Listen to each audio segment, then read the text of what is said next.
Hey, what's up? This is the Wall Street Journal's Digits. Each week we take a look at the latest global consumer technology trends just for you. I'm Ramy Asensio in Hong Kong. Thanks for clicking in. This week in the headlines. So if you missed out on downloading Flappy Bird before its creator pulled the plug, don't worry, you can still play the Vietnam-made gaming app if you go to eBay. The e-commerce site is selling smartphones that have Flappy Bird installed on it, but your cost as much as $70,000. What is Bitcoin? All you Bitcoin investors out there had a big scare when the price of the virtual currency dropped $150 per coin this past weekend. The volatility, which Bitcoin is known for, came on the heels of a technical glitch at Japan-based Mt. Gox, the world's biggest Bitcoin exchange. And Valentine's Day is this week, but don't get carried away with sharing those personal photos. 54% of all smartphone users sent or received intimate content, according to McAfee's new 2014 Love and Technology survey. That number jumps to 70% for the 18 to 24-year-old set. You know who you are. With Valentine's Day around the corner, love and dating just might be on your mind for better or for worse, and your smartphone could help you. In this Digits review, we pit Tinder versus OkCupid, two of the most popular pickup apps out there, against each other, in case you are looking for love at the last minute. I think Tinder is the best place to find somebody for a date. I mean, I tried traditional dating, but it wasn't until I got online that I actually found my wife. I'm kind of wondering what it's like now, 5 years later. Well, so many of my friends now are on these things. It's becoming a lot more socially acceptable. But what's so good about Tinder? They've got tons of users, and it's so easy to get set up. I don't agree. OkCupid is the way to go. It's an established online dating website. It's super popular. And all I've got to do with Tinder is just download it, connect it to my Facebook, and off I go. I can start looking for dates straight away. So Tinder works like, hot or not. You swipe left, you swipe right, depending on whether you like a person. Okay, I agree. OkCupid is a little bit slower and more time-consuming, but it's an online dating website. You fill out your profile, answer a few questions, so you get better matches. But what's better than having a GPS that tracks where you are and where they are, and uses your Facebook friends to find somebody that you might already know? But OkCupid, the conversations you have on there is a lot less superficial. You can have a deeper conversation because you guys get to actually see what you like or don't like about each other. I mean, that's true. With Tinder, I got matched to, 200 people over the space of an hour. They need to focus on deeper connections and, find somebody that I have shared interests with, I think. So with OkCupid, it's not like that. I get all these deeper connections, but I have a max amount of 300 messages I can receive. Then I have to go back and delete all my messages again. And I'm a busy girl. I do not have time for that. From my experience, I mean, it doesn't really matter what you use, whether it's paid, unpaid, or something on an app. But, you've just got to get out there and meet new people. Yeah, I agree. I mean, let's be honest here. People go on these apps in order to expand their networks and meet new people. So why not just try both? General Electric, founded in 1892, has more than 100 years of history behind it, but it is hurtling towards the future, embracing 3D printing and big data. The Wall Street Journal's Deborah Kahn speaks with Vice Chair John Rice on the future of the global firm.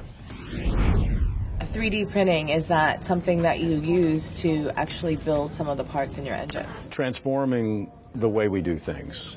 Certainly in terms of the way complicated parts are built. So instead of starting with a big block of steel and whittling it down to something that is maybe a complicated fuel nozzle for a jet engine, you're building that part up. You can do rapid prototyping, you can be testing your ability to build things at the same time you're designing them. Does it save GE money because you can actually print these prototypes now? Yeah, it's lower cost, it's faster, and it also allows you to do things in higher cost countries. Labor cost ends up being a smaller component of what you build. If you look back at the past decade, what do you think has been the most transformative change that surprised you? I would say bandwidth. When we first started down this journey with remote monitoring and diagnostics, we put hundreds of sensors on a gas turbine.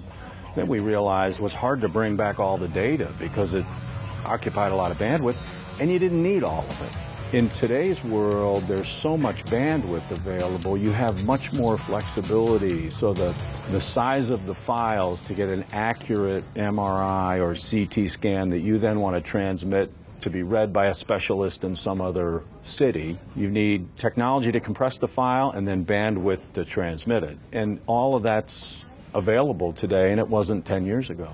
Great. Thanks very much.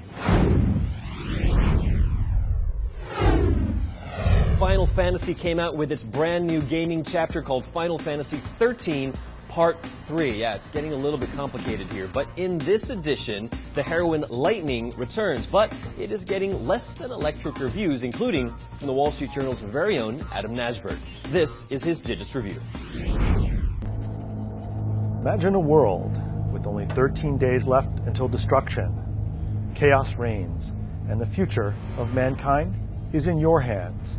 And that's about as far as I got with the convoluted backstory of Final Fantasy XIII Lightning Returns. The game goes on sale this week in the United States for both PlayStation 3 and Xbox 360.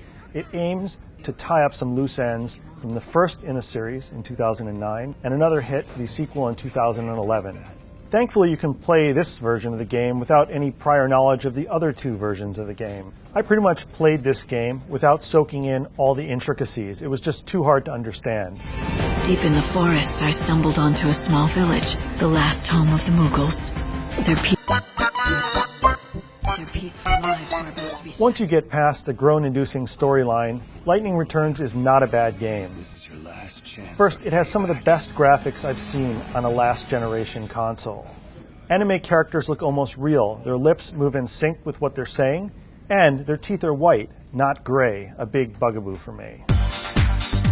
The game is named for its protagonist, Lightning. She's on a quest, full of battles, of course, and side missions to save the world. And that world in Lightning Returns is refreshingly open for the first time. Battles in this game are epic, and you can't button mash, which is a great advancement. The addition of extra weapons and costumes creates schematas which you can switch between in this game. So when your strength is sapped, you use a button to switch to another schemata, which is fully charged, while the other one is recharged. What happened here? He needs medical attention, and fast. So does Lightning save the world? You'll have to pay and play to find out. I'm Adam Najberg. In this week's Trending in Asia, the online masses are searching for Sochi Problems, new flying games to replace Flappy Bird, and Valentine's Day chocolates for those who you do not love. I speak with Google's Joyce Howe. A lot of the related search terms to Olympics were quite shocking or sad. So one of them was worst Olympics ever, or Sochi not ready. Yeah, or just so not ready. Right? Yeah, Sochi not ready.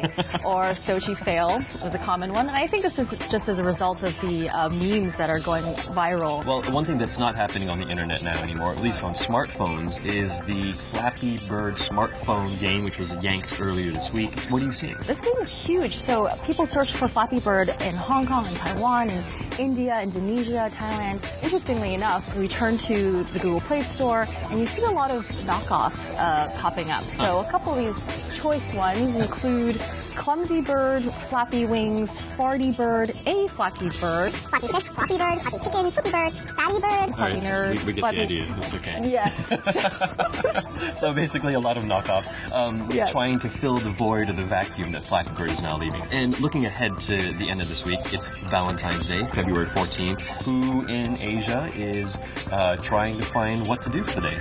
Valentine's Day is huge in Japan. So one of the search terms that was popping up in Japan was this term, giri chocolate.